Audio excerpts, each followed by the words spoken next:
Good morning, North Region. I hope you're all doing well and surviving this corona outbreak. I hate that we can't be with you in person. All of us hate that we can't be together in person. Never would have thought on March, early week in March, that we would be conducting virtual GVATA conference, but here we are. So we've got some updates for you today that we'd like to share with you. The biggest thing we've got to share with you right now is going to be our calendar for the 2021 school year. We made the decision to do a completely virtual calendar for the fall semester. This is going to include all of our CDEs. There will be no face-to-face meetings until after Christmas. Our teacher meeting in August will be conducted over Zoom. We will have no face-to-face region rally. Our new teacher orientation will be conducted by Zoom, and it also has made necessary a huge shift in the CDE scheduling. When we decided to go with a virtual fall semester, we put together a list of all the CDEs that we felt like could be conducted virtually without losing a lot of quality, and those are the CDEs that we moved to the fall. So I would encourage you, before you start to put a team together or train for any particular CDE, please go look at the North Region calendar and make sure that you know when that CDE is going to be held. Our online calendar is up to date and it's available on our North Region website, and hopefully by the time you're watching this video, or maybe at least by the end of this week, there will be a PDF version of the printable calendar also posted to our North Region website. This will be the calendar that you're used to receiving, with the typical calendar on the bottom page and a narrative of that calendar or month's calendar on the top page. You can print it out, you can bind it, you can staple it, but please refer to it, because the CDE schedule will be radically different than anything we've ever seen before. In the spring, our plan right now is to conduct all face-to-face CDEs. We have moved all of our state CDEs to the spring so that hopefully we can conduct them in person. And we have also moved all of our state CDE locations to either the FFA camp in Covington, Camp John Hope, or the state FFA convention. We felt like this gave us a little more control over the location, so that if something were to happen and universities began shutting down, we would be less likely to be impacted. So if you've got questions as you look over those calendars, feel free to call and ask, but make sure you study up on that calendar before you start making any FFA plans for the fall. Also want to just mention the program review process. This is the year that Area 1 will have the face-to-face program reviews conducted by the North Region office. Those are scheduled for March the 31st. We still plan to have those in person right now. Area 2 will be reviewed by a committee that will include at least one school administrator and advisory committee member. All new teachers, first-year ag teachers, will be reviewed face-to-face, and we'll either get those along with Area 1, or we'll schedule individual appointments. The National Convention, as you probably know by now, is declared that they will be a virtual convention. There will be no CDEs conducted at the National Convention, but they're still going forward with the Proficiency, Agri-Science Fair, and National Chapter Award programs. We don't know at this time whether they will be conducting interviews or what the process will be if they decide to conduct interviews. We will make that information available as it becomes available to us. Brandon's going to bring you a little update about those applications being due back to the North Region office. That's the updates I have for you for right now. I'm going to swap it over to our area teachers and let them each bring you some technical updates. Thank you, and I look forward to seeing you in person real soon.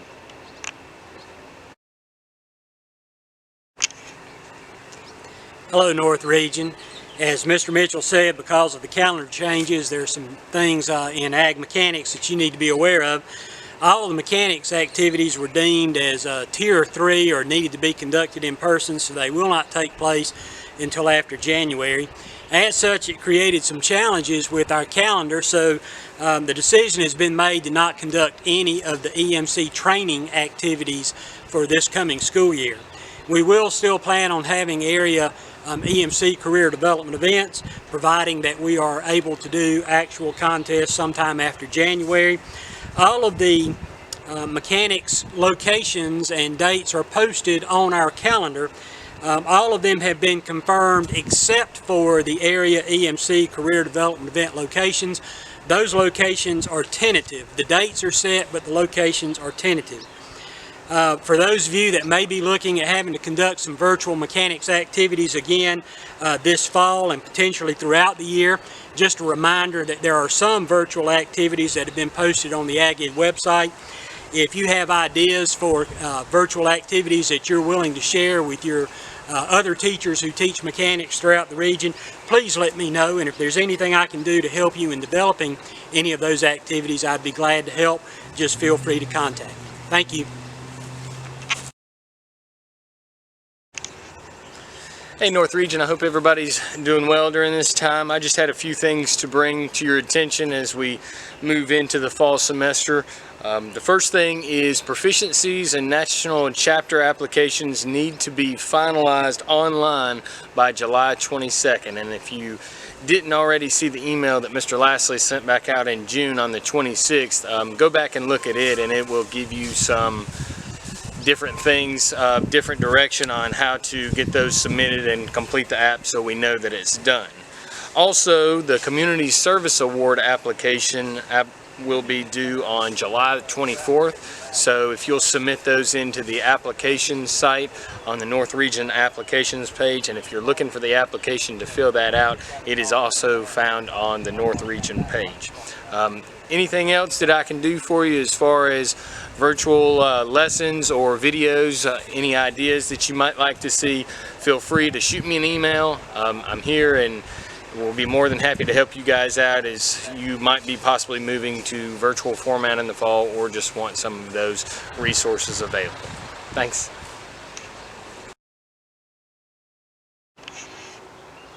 Good afternoon, everybody. I'm here to give the animal science report. First off, I'm sure all of you have had the same amount of calls questioning about the Georgia National Fair or the number of jackpot shows that are going to occur this summer and fall. What I do have to report is at this point the Georgia National Fair is a go. They are going forward with plans to have the fair and our livestock shows, and so that is all good. Just this morning though, maybe some of you saw this, that the Gwinnett County Fair has canceled for this year, and that's unfortunate. But with that said, I just want to remind y'all that the state entry date for the Market Lamb and Market Goat Show is August 1st, and it is September 1st for all other livestock entries for the Georgia National Fair. If you are needing tags to put state tags in your livestock projects, those are available through Sarah Lothridge, and this year I want to make sure that you get the colors right.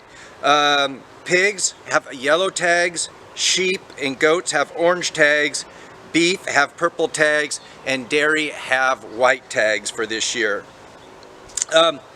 There's an issue that I wanted to talk to you just a little bit about, and that's the use of Paline.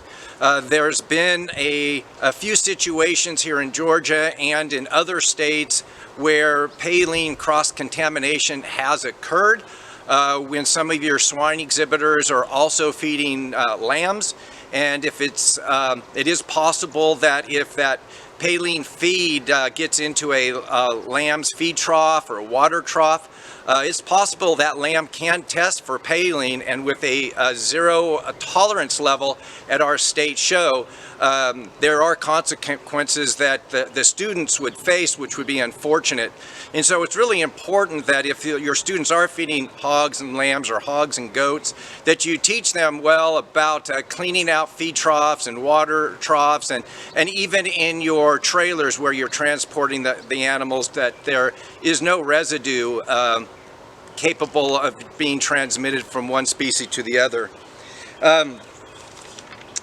I know that you're all are kind of up in the air about things to do and what you can and cannot do, but if it is possible, please, ag teachers, get out and check those livestock projects. Make sure that the ear tags are in by August 1st. Make sure that registered animals have registration papers that are transferred correctly with appropriate dates. If there's tattoos needed, make sure those tattoos are in and they're legible, and the students are getting the support that they need with their animal projects.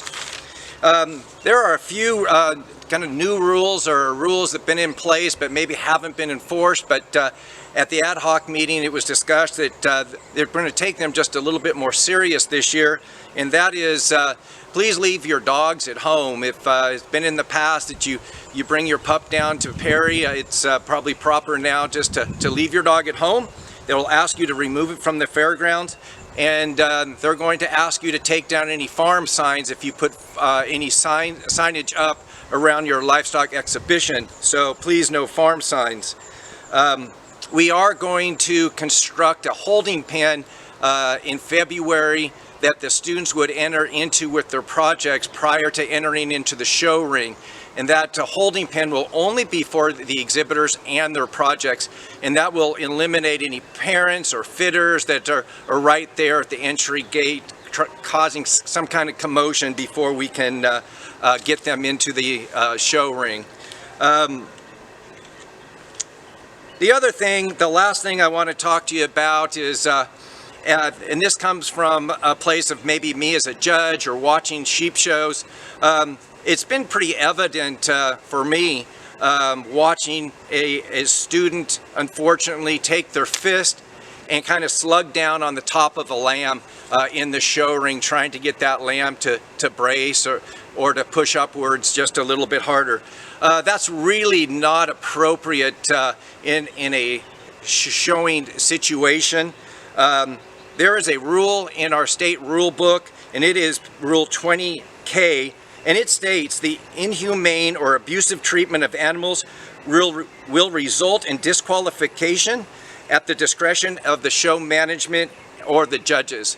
And we need to make sure that we're treating our animals in an ethical manner, in a humane way, and I believe that having a closed fist and hammering down on a lamb's top is really not in a manner that we want to represent ourselves. And so let's teach our kids not to do that. And if you're putting on a jackpot show this summer or this fall, you see that happening in your show ring, let's put a stop to it now before we get on down to Perry. That's my report. I hope that everything is going well, and if you need any help from me, please contact me.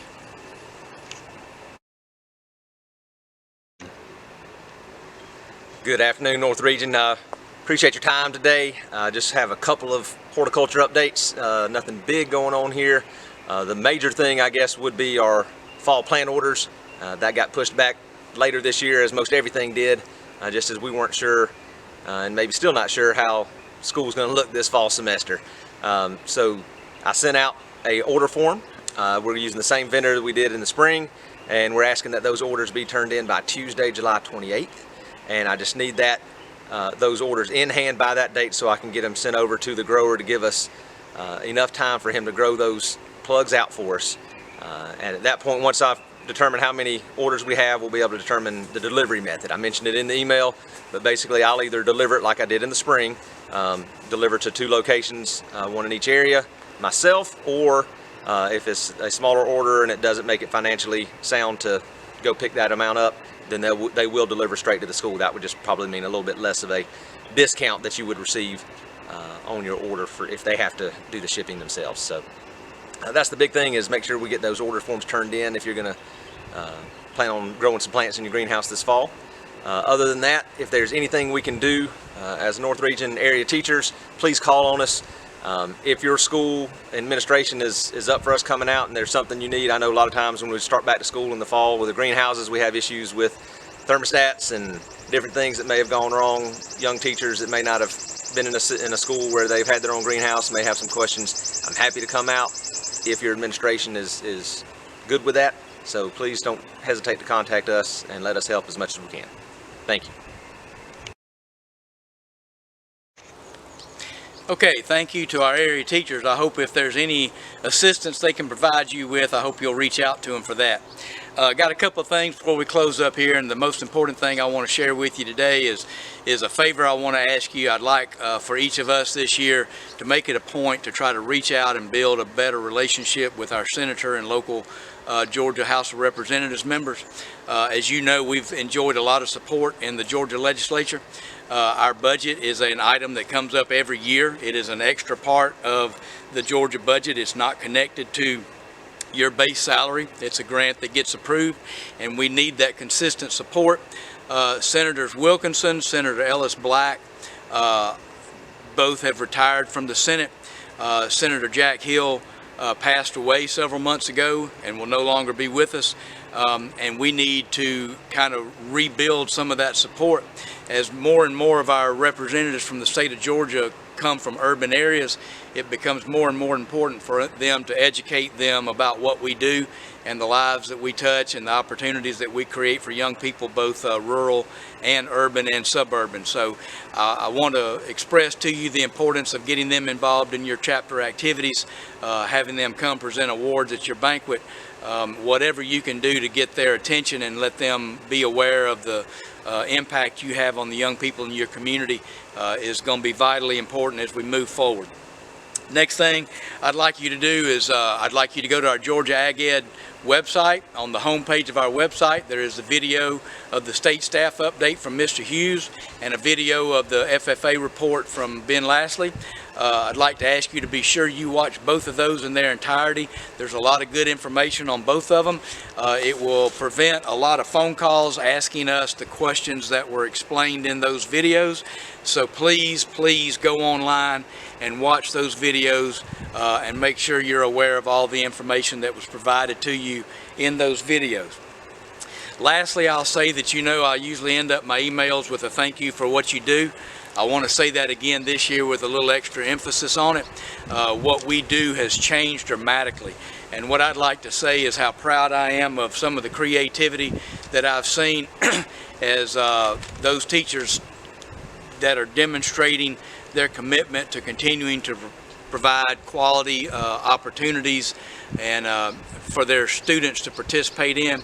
I've seen virtual banquets. I've seen some pretty innovative ways to get rid of greenhouse plants. I've seen some virtual SAE visits, some virtual CDE practices. I really appreciate that. Just know that we have been continue to draw our salary for extended day, extended year, and while that might require some creativity on our part, in order to show the professionalism and demonstrate the integrity that I know we all have, let's make sure we go out of our way to continue to provide the opportunities that part of our contract ensures that we provide. So I'll say it again, thank you for all you do. Thank you for the different ways you've had to figure out how to do it. I hope you'll contact us if we can be of any assistance, and best of luck to you as you start the school year.